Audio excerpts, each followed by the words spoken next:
गीता नमस्ते और કાલની વાતમાંથી આખા દિવસમાં તારું ઇમ્પ્રુવમેન્ટ કઈ કઈ જગ્યા પર આવ્યું અને કઈ શું રિયલાઇઝેશન થયું તને એ શેર કર પહેલાં. સો પ્રોકાસ્ટિનેશનને લઈને મેં રિયલાઇઝ કર્યું કે બહુ બધી ઘણી બધી જગ્યા પર છે કે મેં આવી રીતે સ્કીપ કરી દઉં, જેને આપણે એ જ કહીએ. અને મેં રિયલાઇઝ કર્યું કે હવે હું જ્યાં પણ એવું મને લાગશે કે આને હું પછી કરું, એ વસ્તુ જ મેં બ્રેક કરું છું કે ના, કેમ મેં પછી કરું, તરત જ હમણાં જ કરવી છે. મતલબ એક આ મેં નિર્ણય લીધો કે મારે આવું કરવું છે, તો રિયલાઇઝેશનમાં તો મને બહુ બધી પેટર્નો દેખાઈ મારી કે જ્યાં જ્યાં મેં તે સ્કીપ કરું છું. સો એ પેટર્ન કેવી રીતે દેખાય તને?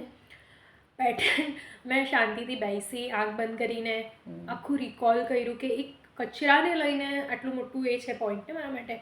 તો એવી બહુ બધી વસ્તુ છે, જેમ કે થઈ ગયું કોઈ વિડીયો અપલોડ કરવો, કોઈ એડિટ કરવું, કોઈની સાથે વાત કરવી કે ચલો પછી કોલ કરી લઈશ, ઘરે ફોન કરવો, તમારું કંઈ કામ કરવું, મારું કંઈક કામ કરવું, પર્સનલ પણ કંઈક ક્લોથ્સ ઘડી કરીને મૂકવા. મેં કંઈક ચલો પછી કરી લેવા, અત્યારે આ કરી લઈએ. સો આજે બંધ આંખ કરીને બેસે એને શું કહેવાય ખબર? હા, સેલ્ફ રિફ્લેક્શન. યસ. જ્યારે જ્યારે આપણે સેલ્ફ રિફ્લેક્શન કરીએ ને ત્યારે આપણને આપણી જ પેટર્ન્સ દેખાય, આપણા જ વૂન્સ દેખાય. અને મેજર જીવનમાં લોકો આ સેલ્ફ રિફ્લેક્શન ચૂકી જતા હોય. મોટામાં મોટી ભૂલ મારી અંદર છે ને ઇનર ક્રિટિક હોય, અને એ ઇનર ક્રિટિક કન્ટિન્યુઅસલી મને બતાવતું હોય. એક ઇનર ક્રિટિક નેગેટિવ હોય કે જે મને હંમેશા બતાવતું હોય કે તારામાં આ કમી છે, તારામાં આ કમી છે, તું આમ છે, તું આમ છે, તારું આ ઠીક નથી, તારું આ ઠીક નથી. સો એ એક ઇનર ક્રિટિક હંમેશા નેગેટિવ હોય. પણ બીજું ઇનર ક્રિટિક હોય ને એ બતાવતું હોય કે તારી ભૂલો ક્યાં ક્યાં છે અને તારે ક્યાં ક્યાં કરેક્ટ કરવાનું છે. અને એ ભૂલોને અગર જો સેલ્ફ લેવલ પર રિફ્લેક્ટ કરીએ તો આપણે ઇમ્પ્રૂવ થઈ શકીએ. અને આ ડેઇલી બેસિસ પર સેલ્ફ રિફ્લેક્શન જરૂરી છે. તો હવે હું સિમ્પલ છે કે હવે ચાનો કપ પણ મૂકવા જાઉં છું ને હું વિચારું કે આને પછી કરા, તો મને અંદરથી આવે કે ના હમણાં જ, તો અત્યારે જ વોશ કરીને એને મૂકી દઉં. તો એ ઘણી બધી જગ્યા છે કે અને આ વસ્તુ કરવાથી હજુ તો તને એક જ દિવસ થયો, પણ આ વસ્તુ કરવાથી તને એટલું ખબર પડશે કે દિવસમાં આપણે જેટલું બી કરીએ ને તો એમાં કામ બધું અડધું ઓર્ગેનાઇઝ થઈ ગયું. જે વસ્તુ અત્યારે કરવાની છે ત્યારે પછી કરવાની છે, પણ પછી કરવાની છે એટલે 10 વસ્તુ ભેગી થઈ ગઈ. જ્યારે એ જ મોમેન્ટ પર હાલતા ચાલતા એ વસ્તુ કરી લીધી તો કામ ફ્રી થઈ ગયું. દિવસનો એટલો બધો સમય બચતો જાય, તને એમ લાગશે કે બધું કર્યા પછી બી તારી પાસે આટલો બધો ટાઈમ છે. અને પેલામાં શું થાય કે બધું કર્યા પછી એમ લાગે સમય જ નથી બચતો યાર, આખો દિવસ ચાલ્યો ગયો, ટાઈમ જ કપડાં ઘડી વારવાના છે, હજુ તો વાસણ કરવાના છે, હજુ તો આમ કરવાનું છે, હજુ તો વિડીયો એડિટ કરવાના છે, હજુ તો કંઈક ઠીક કરવાનું છે. એમ લાગે કે કામ પતતું જ નથી. પણ હાલતા ચાલતા એક વસ્તુ દેખાય એ જ મુમેન્ટે કરી દીધી. હા, કંઈ બી વસ્તુ દેખાય એ જ મુમેન્ટે કરી દીધી. ખીચડી બી હું અગર રસોઈ બી કરું ને તો રસોઈ કરતાં કરતાં મને એમ થાય 2 વાસણ નીકળ્યા, હું ત્યાંથી જ ધોઈને મૂકી દઉં. બેઝિન ભરાય જ નહીં, તો ભેગું થાય જ નહીં, ભેગું થાય નહીં. હું ખીચડી બનાવતી હોઉં કે સબ્જી બનાવતી હોઉં તો ઊભા આપણે જ્યારે કટ કરતા હોઈએ, છમકો મારતા હોઈએ, કુકર બંધ કરીએ, એના પછી સીટી વાગે ત્યાં સુધીમાં ના 2 મિનિટ, 3 મિનિટ, 5 મિનિટ બચતી હોય. હવે 5 મિનિટમાં હું આમથી આમ થાઉં પછી કરા, જોયું જશે, વેઇટ કરીએ, એ જ સમયે પ્લેટફોર્મ ધોવાઈ જાય, એ જ સમયે બેઝિન સાફ થઈ જાય. ફ્રીના ફ્રી રહીએ આખો દિવસ, એવી મજાની લાઈફ. ઇઝી થઈ ગયું. પ્રોકાસ્ટિનેશન દરેકના જીવનમાં કશે ને કશે જોવા મળતું હશે. તો હજુ મારો એક પ્રશ્ન છે કે આ પ્રોકાસ્ટિનેશન આવ્યું ક્યાંથી? સિમ્પલ અગર હું કહું ને આને તો આને ફાધર વૂન્ડ કહેવાય. ઓકે. પ્રોકાસ્ટિનેશન ફાધર વૂન્ડ છે. બહુ બારીક, બહુ સૂક્ષ્મ છે. આ થોડું ગહેરાઈથી સમજવું પડે કે કેમ આ ફાધર વૂન્ડ છે. કેમ કે પ્રોકાસ્ટિનેશન તમને છે ને ભટકાવે. પ્રોકાસ્ટિનેશન તમને તમારી સક્સેસ સુધી પહોંચતા અટકાવી દે. પ્રોકાસ્ટિનેશન તમને તમારા ગોલ્સને અચીવ કરતા અટકાવી દે. તારી જે ઉર્જા છે એ જે તારા લક્ષ્ય, તારા સપના, તારી ઈચ્છાઓને પૂરી કરવા માટે જે લાગવી જોઈએ એને બદલે લેથાર્જિક મોડમાં જાય, આળસ આવે, લેથાર્જિક મોડમાં જાય, ટાળ્યા કરીએ આપણે. હવે આ ટાળવાની આદત છે ને, રોજ આજે મારે જીમ જોઈન કરવું છે, પણ પ્રોકાસ્ટિનેશન એમ કે આજે રહેવા દે, આજે થાક લાગેલો છે, કાલ સવારથી જીમ જોઈન, એ કાલ કોઈ દિવસ આવતી નથી. ઘરના કામ તો આપણે કરી લઈએ, પણ મોટા મોટા સપનાઓ પૂરા કરવા માટેનું જે ડિટર્મિનેશન જોઈએ ને, પ્રોકાસ્ટિનેશન ખાઈ જાય અને એ કાલ કોઈ દિવસ આવે નહીં. એટલે એ લક્ષ્ય ત્યાંનું ત્યાં જ રહી, ભવિષ્યમાં જ રહી, અને માણસ ત્યાં સુધી પહોંચી નહીં શકે. અને મોટા ભાગનો યુથ, મોટા ભાગના વ્યક્તિઓ જીવનમાં આ જ રીતે જીવતા હોય. નોટ ઓન્લી યુથ, 50-60 વર્ષના વ્યક્તિને બી ઘણીવાર જોઈએ ને તો એ પ્રોકાસ્ટિનેશનથી જ જીવન જીવતા હોય. ફિમેલ્સને બી આપણે જોઈએ ને તો એ પ્રોકાસ્ટિનેશનથી જ જીવન જીવતી હોય. એટલે જે ડિવોશન, ડેડિકેશન, ડિટર્મિનેશન 3D છે ને લાઈફમાંથી મિસ થઈ જાય આ એક પીના કારણે. તો ફરીથી બોલો, આ બહુ ગજબ છે. 3D ડિટર્મિનેશન, ડિવોશન, ડેડિકેશન, ઓહ આ 3D જે છે ને, આ 3D એ આ 3D ને તોડી નાખે. આ 3D જે મેટ્રિક્સ છે ને, આપણે ધરતી પરનું જીવન એને 3D લાઈફ કહેવાય. આ 3D ને તોડવાની તાકાત છે ડિવોશન, ડિટર્મિનેશન અને ડેડિકેશનમાં. આ ત્રણને જો તમે એડ કરો ને લાઈફમાં અગર લાવી દો ને તો આ પી તૂટી જાય. પી તૂટે એટલે 3D તૂટે. તો આ ફોર્મ્યુલા છે. હવે આવા ફોર્મ્યુલા છે ને શેર કરતાં કરતાં અચાનક નીકળી આવે, પણ હકીકતમાં આ જ રીતે સિસ્ટમ કામ કરતી હોય. તો આ કેવી રીતે ફાધર મૂન છે એને અગર સમજીએ ને તો કે મારા ફાધર સાથેનું મારું જેટલું સ્ટ્રોંગ કનેક્શન હોય ને એ મને લાઈફમાં સ્ટેબલ અને સિક્યોરિટી આપે. સ્ટેબિલિટી અને સિક્યોરિટી. ફાધરની જે એનર્જી છે ચાઇલ્ડ સાથેની એ એની સાયકોલોજીને બિલ્ડઅપ કરે, એને સ્ટેબિલિટી અને સિક્યોરિટી ફીલ કરાવે.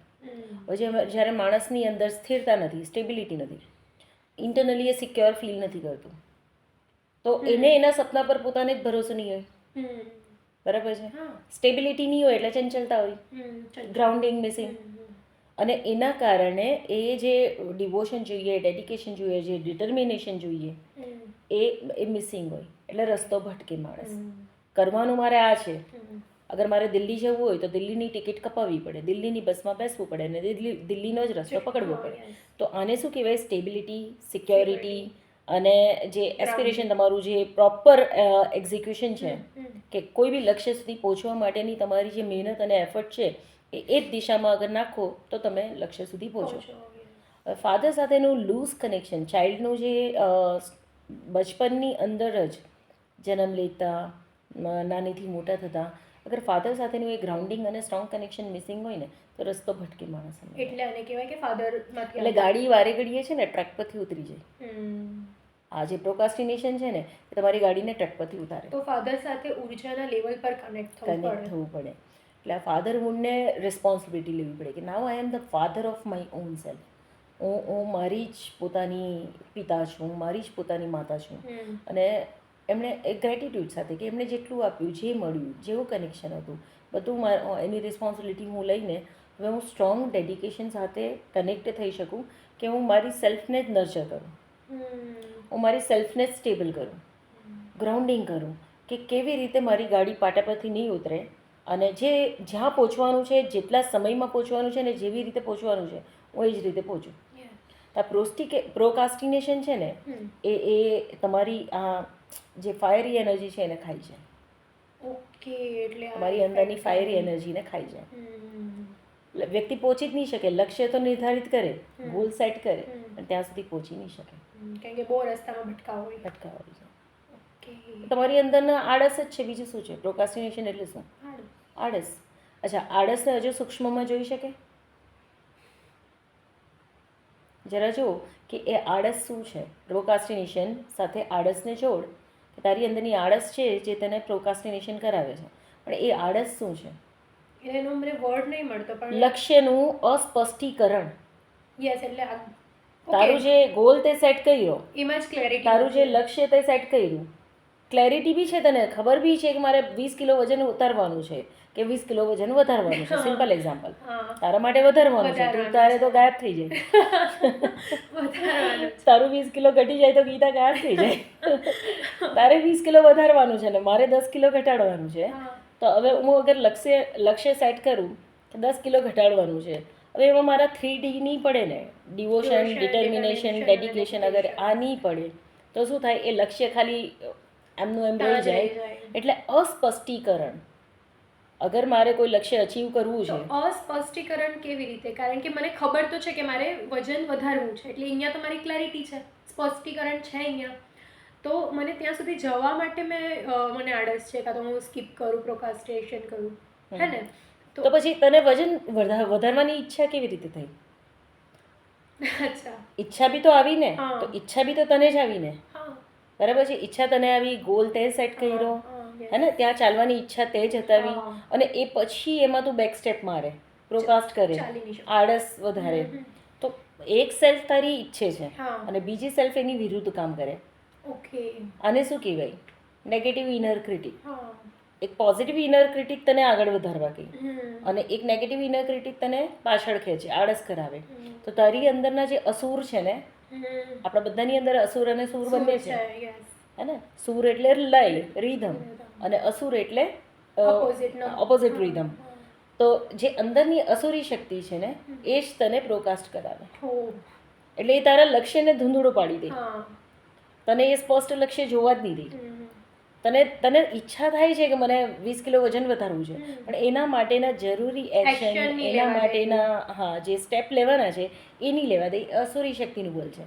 હવે આપણા બધાની અંદર આ બંને શક્તિ છે, અસુર શક્તિ અને અસુરી શક્તિ. હવે એમાં જે વધારે બલવાન હોય ને તે જીતે, તે હાવી થઈ જાય. હવે એ બલવાન કેવી રીતે થાય? તો કે જેટલી વાર આળસ આવી એટલી વાર તે એને ફૂડ આપ્યું, સપોર્ટ આપ્યો. મને હમણાં કંઈ કરવાની ઈચ્છા નથી એમ કરીને તું ફેલાઈ જશે. જ્યારે તને એમ થાય ને મને હમણાં કંઈ કરવાની ઈચ્છા નથી, એ જ સમય તારે એક્શન લેવાનો હોય કે કંઈ નહીં, મને ઈચ્છા નથી થતી, તે છતાં બી હું આટલું કામ કરીને પછી એટલે જ આ જે પ્રોકાસ્ટિનેશનનું મેં રિયલાઇઝ કર્યું ને, તો મેં હમણાં તો એક જ દિવસ થયો તો પણ નાની નાની વસ્તુમાં આ જ કરું છું. જ્યારે મને એવું વિચાર આવે છે કે હું આ પછી કરા, પણ ત્યારે જ મેં અંદરથી પણ કહું છું કે ના, હમણાં જ કરી લઉં, પછી કેમ કરું. તો એનાથી જ ઠીક થાય છે. કન્સિસ્ટન્ટ એફર્ટ, હાઈ અવેરનેસ અને daily self reflection. Consistent effort, રોજ નાના નાના પ્રયાસ કરવાના, બરાબર છે. સેલ્ફ રિફ્લેક્શન, રોજ પોતાની અંદર આંખ બંધ કરીને જોવાનું કે આજે કઈ કઈ જગ્યાએ મેં પ્રોકાસ્ટિનેશન કર્યું, કઈ કઈ જગ્યાએ મેં સમય વેડફ્યો, લક્ષ્યથી હું કેટલા કદમ આગળ વધી, અગર મારે આ લક્ષ્ય પૂરું કરવાનું છે, અહીંયા સુધી પહોંચવાનું છે, તો હું એના તરફ કેટલા કદમ આગળ વધી.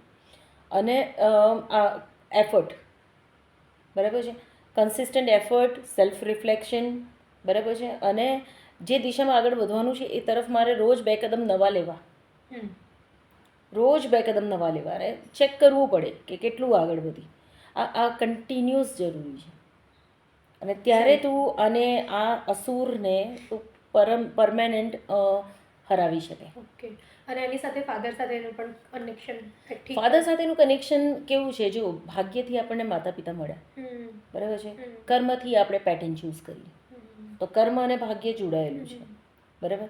હવે એમાં આપણને જે બી મળ્યું, સુખ મળ્યું, દુઃખ મળ્યું, એની ફરિયાદ નહીં કરી શકાય, બિકોઝ આપણે એ જ ડિઝર્વ કરતા હતા.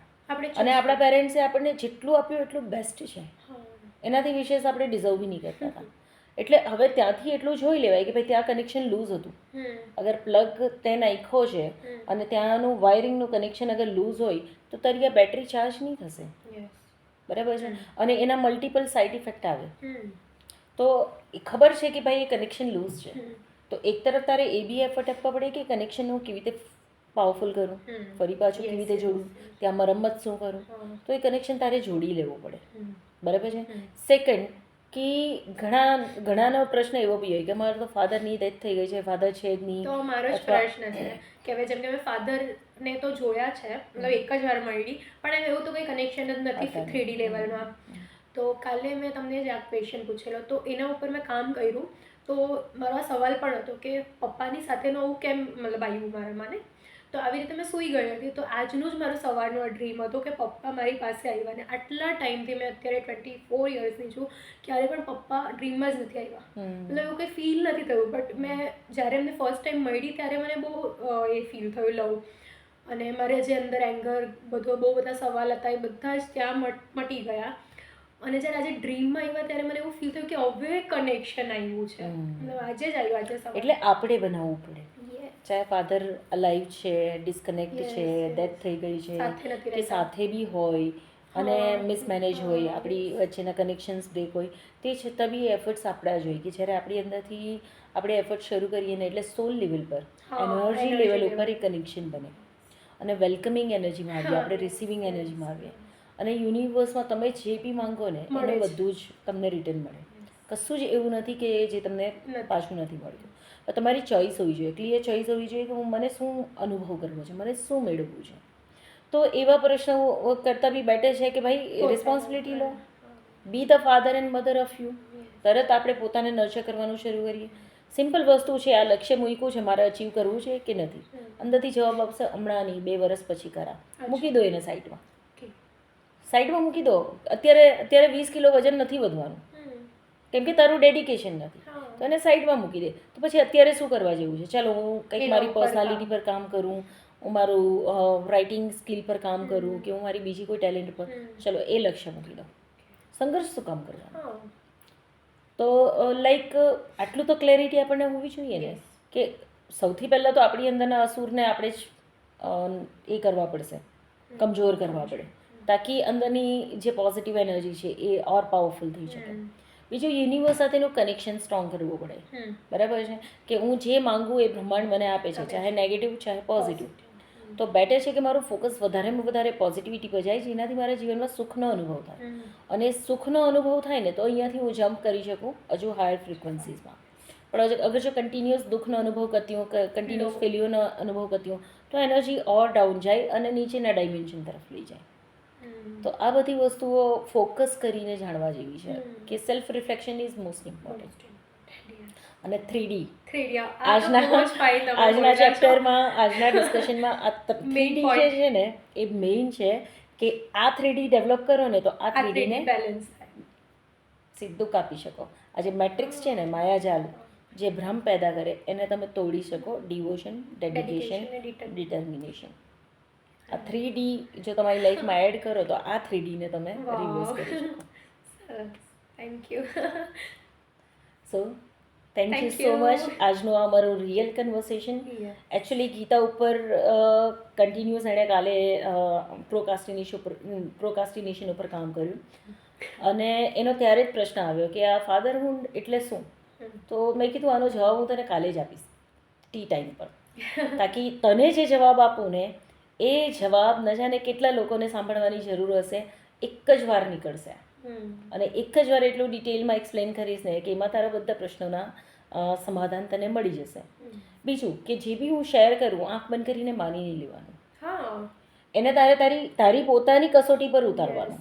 જ્યારે તને એના અનુભવો થવા લાગે, તને એ ટ્રાન્સફોર્મ કરવા લાગે, ત્યારે એ સત્ય થાય. હા, એટલે કાલે તમે મને ખાલી એટલું કીધું કે ફાધર ઊંડ છે, ફાધર તરફથી આવે, તો મારા અંદર આ પ્રશ્ન જ ઉઠ્યો કે કેવી રીતે ફાધરના તરફથી આવશે, કેમ કે એમની સાથેનું તો કંઈ એવું છે જ નહીં. મેં 3Dમાં પણ સાથે નથી રહેતા, તો પછી મારો પ્રશ્ન તો હતો. તો તમે કીધું કે કાલે ક્લિયર થયો, ફાધર ક્લિયર થયો કે કેવી રીતે તને સિક્યોરિટી અને સ્ટેબિલિટીનો એક્સપિરિયન્સ મિસિંગ હોય, અને એના કારણે તારી લાઈફમાં જે લક્ષ્ય સેટ કરે, ગોલ સેટ કરે, અને એના સુધી નહીં પહોંચવાનો, તો અલગ અલગ પછી તરકીબો સુધી પહોંચવું બી છે તને, પણ તારી અંદરની નેગેટિવિટી ભારે હોય, કેમ કે એ સિક્યોરિટી અને ગ્રાઉન્ડેડ ફીલ નથી કરતો.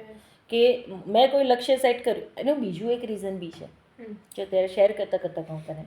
જે વ્યક્તિનો જન્મની જે પ્રક્રિયા છે, બર્થ થયા પછી માં સુધી પહોંચવામાં અગર એને જો ટાઈમ લાગ્યો હોય ને, તો પણ લક્ષ્ય સેટ કર્યા પછી માણસ રિવર્સ કરી જાય, લક્ષ્ય સુધી નહીં પહોંચે. તો આ મારા બર્થિંગ પ્રોસેસમાં એવું છે કે મને મારો બર્થ થઈ ગયો ને, તો હું સૌથી પહેલે મને સાઈડમાં રાખવામાં આવીને પછી જે પણ પ્રોસેસ થાય એના પછી છે ને, જે ઘરના છે નાના એ બધા પાસે હું પહેલે ગઈ.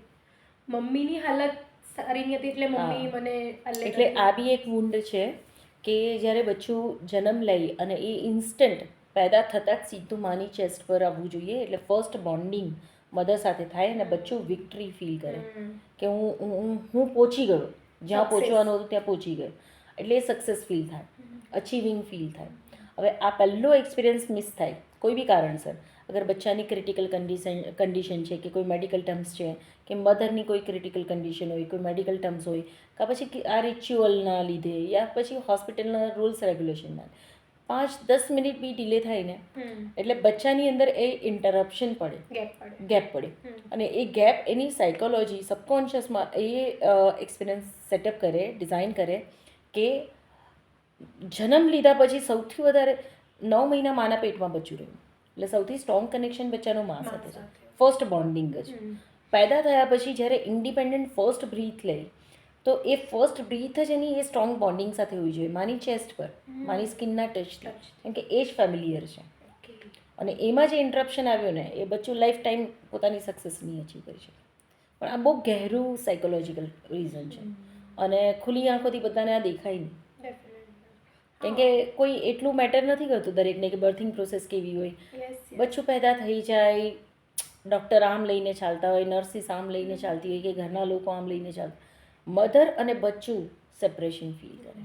અને મને પણ તમને નહીં મળી હતી ત્યારે આ બધું પણ મેં ખબર નહીં હતી કે આ બધું હોય પણ, અને જ્યારથી તમને મળી આટલું બધું સાંભળું છું, બધાના એક્સપિરિયન્સ પણ જોઉં છું, મારા ઉપર પણ કામ કરું છું, એટલે મને આટલો તો વિશ્વાસ છે કે જે પણ તમારા તરફથી આવે છે એ યુનિવર્સલ ટ્રુથ છે.